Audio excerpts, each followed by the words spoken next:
You know, when it comes to teaching English to kids, how do we get past just memorizing words? How can we make it an experience that's actually joyful and one that really sticks? Well, that's exactly what we're going to dive into. I love this quote because it just hits the nail on the head. It tells us that all that amazing energy kids have, their curiosity, their creativity, that's not something to just be managed. No, that's the fertile ground where real learning happens. But it takes a special kind of teacher to create an environment built around joy and interaction. So who's our guide for this journey? Meet Dr. Widya Moko, or Dr. Moko. He's an educator from Indonesia and the founder of Achitya Biswara, and he's absolutely passionate about this stuff. All the ideas we're exploring today come from his fantastic work in the book Enhancing English Teaching Skills in Young Learners' Classrooms.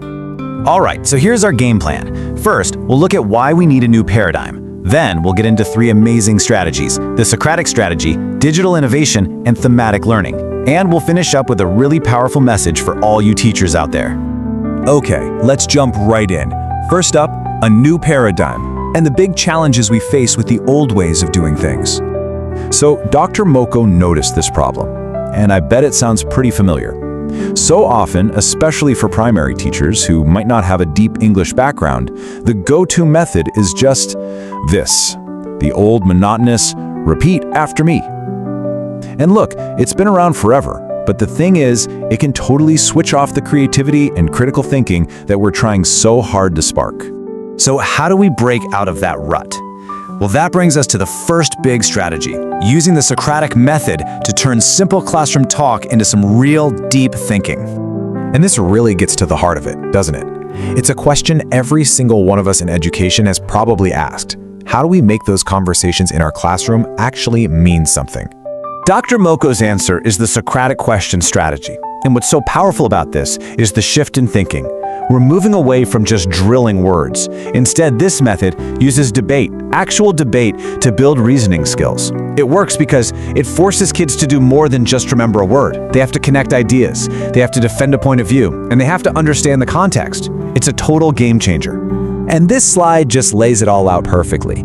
Over on the left, you've got your standard Q&A. Teacher asks, student spits back one right answer. It's all about memorization. But now, look to the right.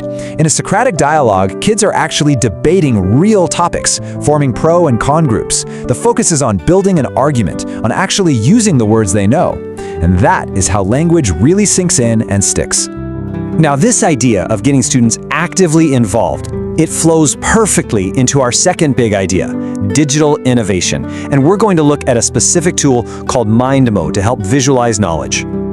Okay, so this is Mindomo. And let me tell you, Dr. Moko uses this not as some fancy tech gimmick, but as a seriously powerful way to organize thoughts visually. You can see it has all these great templates for mind maps and concept maps. It's just perfect for helping students break down a text and see how all the ideas connect. And here's where it gets really practical and cool. So on the left, you see a sample mind map that Dr. Moko provides. It's the model. Then, look at the right. You can see how the teachers in his training take that model and just run with it, creating their own amazing, detailed analysis. It's that perfect link between seeing how it's done and then actually doing it yourself. But listen, it's not even just about making the map, it's the whole activity that surrounds it. I mean, check this out. It starts with a fun scavenger hunt to find something to read, then they discuss it, they map it out, but then comes the social part, a gallery walk, where they all look at each other's work and give feedback. And to top it all off, they write their own piece and share it online. It's active, it's social, and it shows that learning doesn't have to stop at the classroom door. All right, on to our final strategy, and this one is where everything we've talked about really comes together. It's thematic learning, and we're going to look at this amazing case study called Fun with the Weather. This is so much more than just a lesson plan. It's a whole experience, broken down into 4 brilliant stages. They start by literally going outside to feel the weather. Then they learn the words through a fun song. For practice, they get to make up and solve riddles. And it all wraps up with a cool little personal project, a weather journal. It's a perfect journey, from feeling something real to creating something new. And here's the key. All this fun is actually based on some really solid educational theory. Dr. Moko brings in this great point from Joan Kang Shin. Receptive activities should precede productive activities.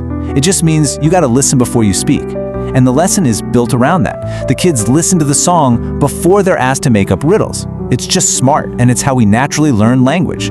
So, that brings us to our big takeaway here. A message for every single teacher out there about what our real mission is: nurturing that next generation.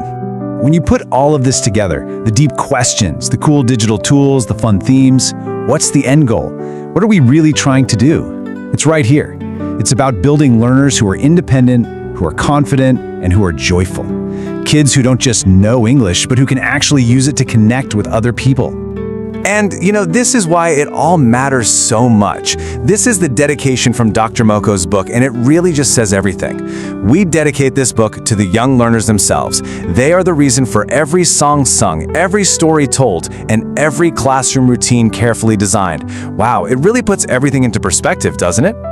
On that beautiful note, we actually have a personal message to pass along. It's a warm greeting from Dr. Moko himself, all the way from Indonesia, to all of you inspirational teachers watching around the globe. It's a reminder that we're all part of this amazing worldwide community. So, as we finish up, let's make this real. We want to leave you with this question to chew on. What is just one joyful activity that you can bring into your classroom this week? Because as we've seen today, that joy, that's where the deepest, most meaningful learning really begins.